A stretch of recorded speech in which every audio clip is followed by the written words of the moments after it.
Olá, irmãos, a paz do Senhor Jesus seja com todos. Eu chego até a presença de vocês através deste vídeo, né? Não foi possível estar com vocês ao vivo nessa manhã de domingo, então esta aula está sendo gravada por esse motivo.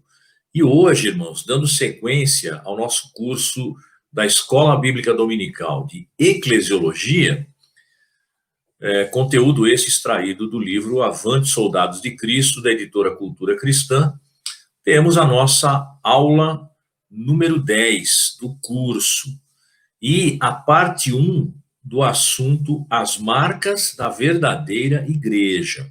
Hoje, portanto, nós vamos iniciar esse assunto. Nós tratamos ao longo de 9 aulas, além da aula introdutória, dos 2 primeiros assuntos, a importância da igreja e a doutrina da igreja. Agora, as marcas da verdadeira igreja, inclusive citamos algo sobre isso no domingo passado, na nossa aula, é o terceiro assunto. E é um assunto não menos importante do que os outros que já foram ministrados, não é? Muito importante isso para conhecermos biblicamente o que caracteriza uma igreja verdadeira segundo a palavra de Deus, segundo o Senhor da igreja formou, instituiu para a sua igreja. Bem, fazendo aqui uma introdução na aula de hoje, nós vemos que já no século I, logo após a morte de Cristo, na região da Ásia Menor, havia um movimento religioso tentando se passar por igreja. Obviamente, essas tentativas são alicerçadas sobre uma mentira, né, sobre algo inverídico. E é uma falsificação que procedem do pai da mentira, Satanás, conforme as palavras de Cristo lá em João, Evangelho de São João, capítulo 8, versículo 44. Vamos fazer esta leitura, né? Ainda que nós não estejamos ao vivo, os irmãos podem acompanhar a aula e lendo o texto, estudando, né? Qualquer dúvida que vocês tenham, qualquer comentário, os irmãos podem me enviar, podemos argumentar sobre o assunto. João 8,44, Jesus está aqui debatendo com líderes religiosos e eles se contrapõem a Jesus e Jesus diz assim: vós sois do diabo, que é vosso pai, e quereis satisfazer-lhe os desejos. Ele foi homicida desde o princípio e jamais se firmou na verdade, porque nele não há verdade.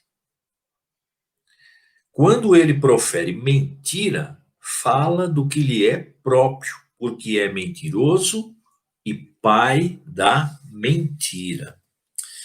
Portanto, já no primeiro século, após a morte de Cristo, essas tentativas de formar uma igreja sem considerar aquilo que Cristo deixou como base, como ensino para a verdadeira igreja, é algo falso, é algo mentiroso e, portanto, uma estratégia do pai da mentira, Satanás, né? A falsificação mais grave que o diabo já cometeu foi tentar imitar a igreja, né? Essa é a falsificação mais grave, mais séria que ele já cometeu dentro das suas ações mentirosas, né?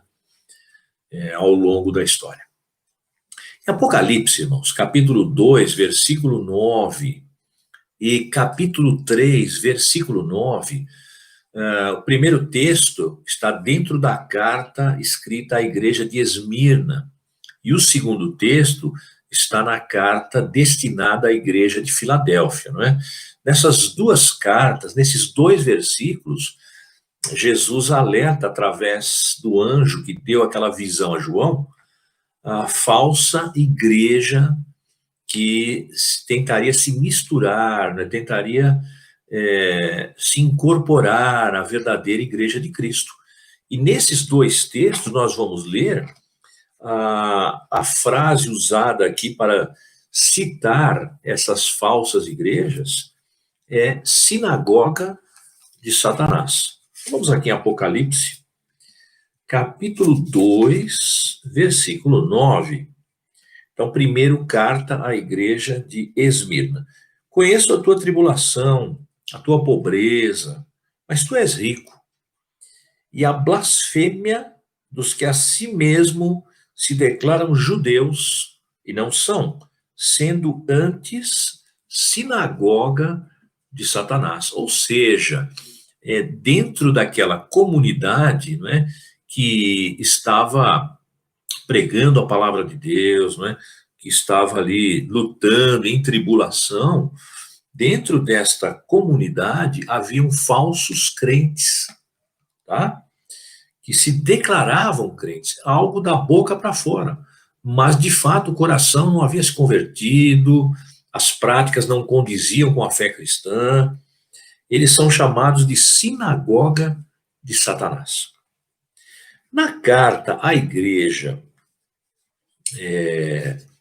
de Filadélfia, que eu já citei o texto aqui, capítulo 3, versículo 9, também o Senhor diz, através da visão a João: eis que farei que alguns dos que são da sinagoga de Satanás, olha, está presente aqui nesta igreja também, desses que a si mesmos se declaram judeus e não são, mas mentem, eis que os farei vir e prostrar-se aos teus pés e conhecer que eu te amei. Novamente, não é, nesta igreja, falsos crentes, denominados aqui sinagoga de Satanás, se declaram crentes, o texto diz, mas mentem, tá? Então, irmãos, os irmãos sabem que essas cartas do Apocalipse foram escritas para as igrejas do primeiro século, né? Inclusive elas trazem aqui traços históricos daquela época, mas também se aplicam à igreja de todos os séculos, inclusive século XXI, onde nós estamos, né? Então é feita menção à sinagoga de Satanás, a falsa igreja, e quem fala sobre isso é o próprio Senhor da igreja, é Cristo. Veja, irmãos, o Espírito Santo, ele encoraja os crentes perseguidos que suportem essa situação. Porque isso aqui é um fato, é uma realidade. Assim como aconteceu no primeiro século, hoje, no século XXI, também existe essa sinagoga de Satanás, esta falsa igreja, muitas vezes representada por uma denominação, e muitas vezes ela está representada dentro de uma igreja verdadeira, ela está inserida ali, tá? Então, existem essas duas situações, né? Então, no século XXI, nós também enfrentamos assembleias que usam o nome de igreja, mas não foram reunidas por Deus, e sim por Satanás. No entanto, irmãos, Deus tem uma igreja espiritual sobre a terra, escolhida em Cristo antes da fundação do mundo. Quando nós falamos no primeiro assunto sobre a importância da igreja, nós abordamos isso. Nós lemos na carta de Paulo a Tito, capítulo 1, versículo 2, que a igreja já estava planejada antes da fundação do mundo. Então, veja, Deus tem uma igreja espiritual sobre a terra, já escolhida em Cristo antes da fundação do mundo. Eu gostaria de ler com os irmãos a carta de Paulo a Tito, capítulo 1, versículo 2. Nós vamos verificar isso que eu acabei de falar. Olha. Na esperança da vida eterna, que o Deus que não pode mentir, prometeu antes dos tempos eternos, tá? Prometeu o quê, irmãos? Bem, é importante ler o versículo 1 também. Olha, Paulo, servo de Deus e apóstolo de Jesus Cristo, para promover a fé que é dos eleitos de Deus e o pleno conhecimento da verdade, segundo a piedade. Portanto, antes dos tempos eternos, Deus, que não pode mentir, prometeu promover a fé que é dos eleitos de Deus, ou seja, a igreja, os escolhidos por Deus, né, e reunidos em Cristo para formar a verdadeira igreja. E isso já estava planejado antes dos tempos eternos, antes da fundação do mundo. Portanto, existem igrejas em que congregam membros falsos e membros verdadeiros. E existem igrejas que, na sua totalidade, apostataram da fé, ensinando e praticando heresias, tá? Então, são duas situações. Igrejas que congregam dois grupos de crentes, falsos e verdadeiros. Eu acredito que todas as igrejas reúnem esses dois grupos. E existem igrejas que, por si mesmas, apostataram, abandonaram a fé, pregam heresias, né? São chamadas igrejas, mas não são, de fato, verdadeiras igrejas de Cristo. Então, existem essas duas situações. Tanto no primeiro caso, né, que reúne dois grupos, os verdadeiros e os falsos, dentro de uma comunidade, como no segundo grupo, onde toda a comunidade apostatou da fé, há ações do pai da mentira, Satanás. Então, é uma situação que, ao longo da história, vem se apresentando. Isso acontece, irmãos, porque uma das intenções e estratégias de Satanás é fragmentar a igreja. Então, quando se iniciam congregações, denominações, segundo as próprias iniciativas de homens e não da palavra de Deus, isso acontece. Então, há essa fragmentação, né? Há igrejas que se dividem e grupos que reiniciam uma instituição, porém sem observar os princípios bíblicos, né? Sem observar, daqui a pouco nós vamos ver, nós já citamos na aula passada, de passagem, né? Mas nós vamos ver quais são as marcas de uma verdadeira igreja segundo a Bíblia. Então, quando os homens iniciam uma instituição, chamam de igreja, segundo as suas próprias iniciativas, essa não é uma verdadeira igreja. É que acontece o seguinte, a maioria das pessoas que decide se juntar a uma igreja, deseja encontrar nessa igreja um lugar onde se sintam em casa, tá? Você já ouviu essa expressão? Aqui, nessa igreja, eu me sinto em casa. Isso é meio incerto, né? A igreja não tem a responsabilidade, a missão, a obrigação de oferecer aos que participam dela esse sentimento de estar em casa. Não, a igreja deve seguir a palavra de Deus, né? Deve implementar a palavra de Deus, praticá-la, ensiná-la, e não somos nós que formamos o ambiente, mas o Espírito Santo que está em nós, segundo a palavra de Deus. Outra frase, né? Olha, um lugar onde me sinto confortável. Essa igreja aqui é um lugar onde me sinto confortável. Veja, irmãos, isso não é uma marca da verdadeira igreja de Cristo, né? A igreja não tem a finalidade de que as pessoas se sintam confortáveis. Me sinto em casa, me sinto confortável, né? Na realidade, a palavra de Deus, ela precisa, e ela faz isso, nos confrontar, nos exortar, nos transformar. Outro motivo, né, que as pessoas aderem a uma igreja. Olha, aqui todo mundo sabe o meu nome. Já ouvi isso. Esta é uma razão para frequentar uma igreja? Veja, essa não é a marca de uma verdadeira igreja, né? Porque todo mundo conhece o meu nome.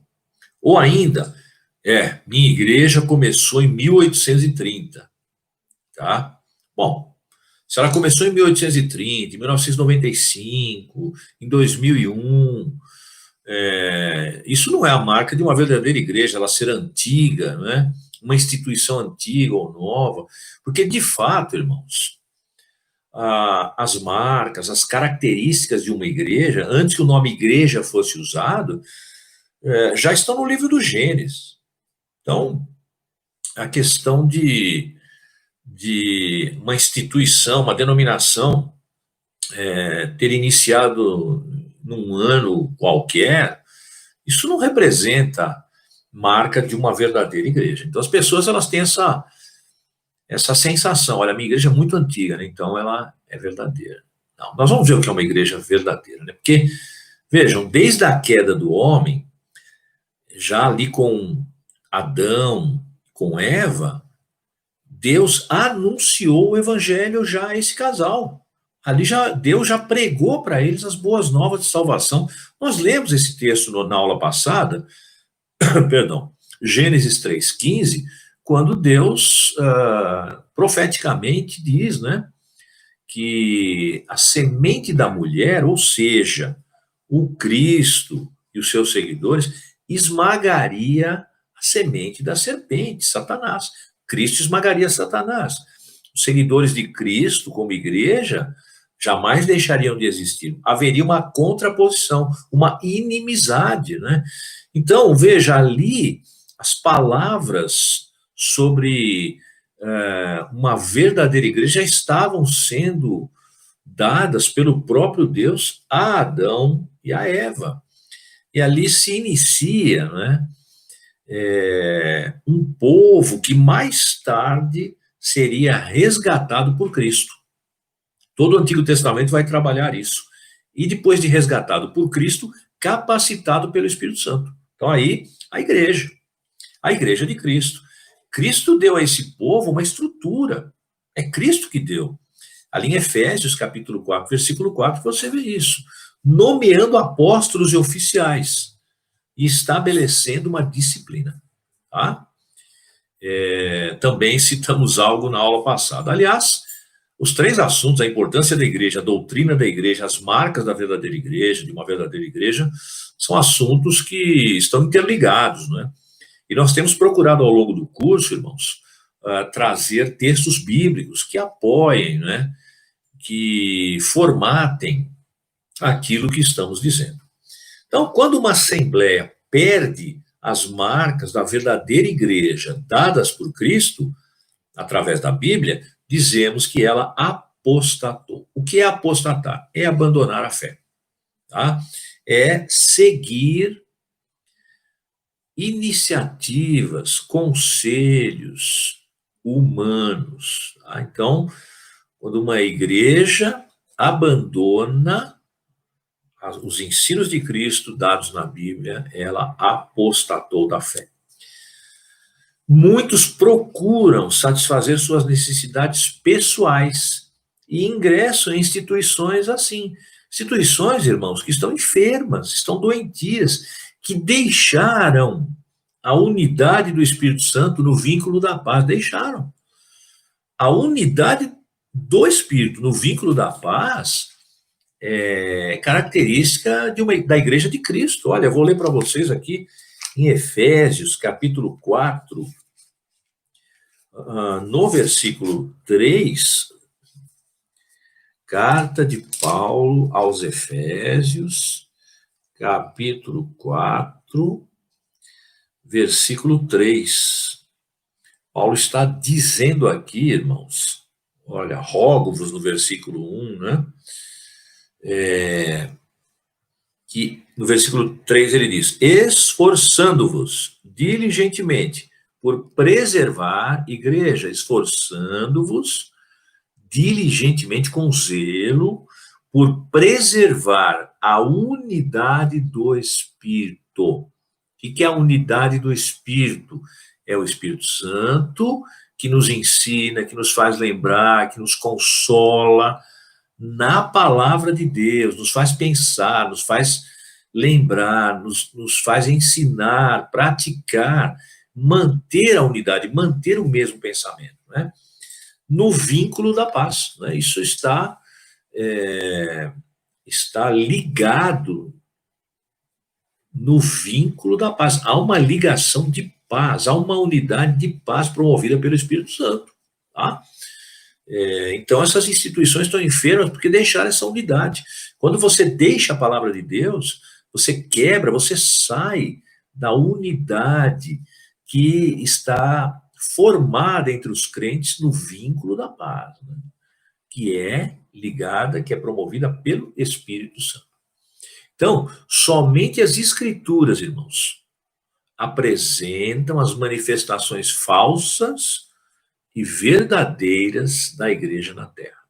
Tá? É a Bíblia que nos esclarece também esse assunto. Então, há muitas pessoas que têm os seus interesses pessoais, as suas expectativas materiais, né, suas ilusões, e acabam ingressando em igrejas enfermas. Tá? Mas é a Bíblia que nos mostra o que é uma falsa igreja, o que é uma verdadeira igreja. Então, olha só, temos uma ilustração de uma igreja visível, de uma igreja física, lá em Romanos 11. Tá? Você leia posteriormente o capítulo todo, eu fiz a leitura, e estou citando aqui para vocês, onde Paulo nos mostra ali uma igreja visível. Que igreja é essa? Paulo, em Romanos 11, está falando de Israel. Israel, irmãos, era o povo de Deus do Antigo Testamento.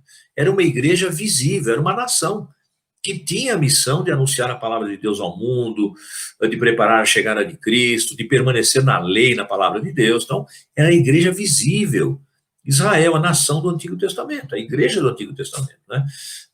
E aqui Paulo apresenta Israel no capítulo 11 da carta aos Romanos como uma árvore, tá? É a figura de uma árvore. E Paulo, irmãos, ele diz em Romanos 9:6, tá? Sobre esta igreja visível, que nem todos os de Israel são de fato israelitas, tá? Mas pelo decreto eterno de Deus, somente os eleitos são membros da igreja visível. Então, em Israel, aquela igreja visível, né? Aquela árvore que Paulo vai usar como figura visível de um povo, de uma nação, de uma igreja no Antigo Testamento, nem todos daquele povo eram de fato o povo de Deus. Quando ele fala, nem todos os de Israel são de fato israelitas, ele está dizendo isso. Tá? E nem todos daquele povo obedeciam, seguiam, andavam na lei de Deus. Mas somente os eleitos por Deus eram membros verdadeiros dessa igreja invisível verdadeira. Agostinho, um dos pais da igreja, quarto século, observou que alguns desses da igreja visível estão, na verdade, fora da igreja invisível. O que é a igreja invisível, irmãos? É aquela que só Deus vê. Só Deus olha para uma instituição, uma congregação, uma denominação, e ele vê ali quem de fato é crente. Então, isso é invisível aos homens. Mas, visivelmente, nós vemos uma igreja, nós vemos pessoas, nós vemos a instituição, né? Então, Agostinho afirma, reafirmando o que Paulo disse, né, em Romanos 11, Romanos 9:6, que alguns destes da igreja visível, de fato, estão, de verdade, fora da igreja invisível. E a igreja visível de Romanos 11, ela passa, segundo aquele capítulo, constantemente por uma adição. Ramos são enxertados nela e outros são podados, percebe? Então, quando Paulo faz essa analogia com a árvore, com esta figura visível, ele mostra, olha, nem todos são de fato desta igreja visível, então eles são cortados. Outros que não estavam lá são enxertados, tá?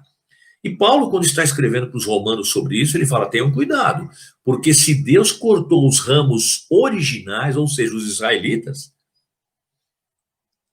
ele cortou, ele pode também cortar vocês, tá?